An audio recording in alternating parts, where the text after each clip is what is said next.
Lawmakers may take up a bill that would change the voting system again, but this one has support from both parties.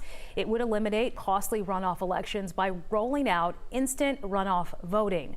11 Alive's Doug Richards live at the Capitol with more on how this would work. Doug.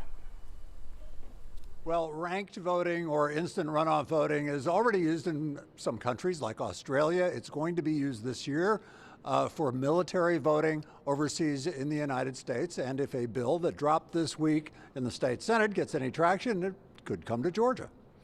Statewide runoff elections, like the U.S. Senate runoffs in Georgia last year, are exhausting for voters and candidates. They're also costly for governments to run and for candidates to finance. Some Georgia lawmakers would like to see at least some of those election runoffs eliminated.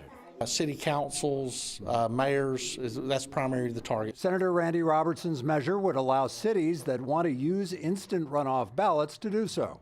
Instant runoff works like this. Instead of choosing one candidate, voters get to rank their candidates in order of preference. Then the votes get tallied. If no candidate wins a majority, the weakest candidate gets eliminated and the votes are counted again, with ballots favoring the eliminated candidate now counted for their second favorite.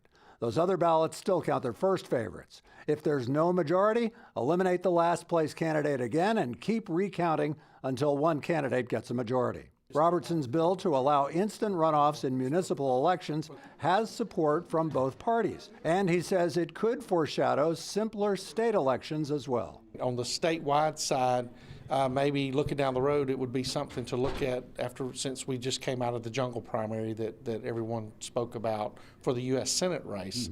It might be something that we need to look at.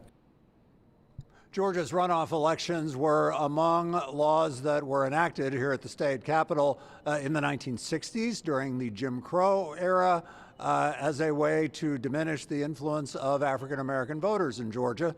We'll have more on that tonight on 11 Alive News at 6. Back.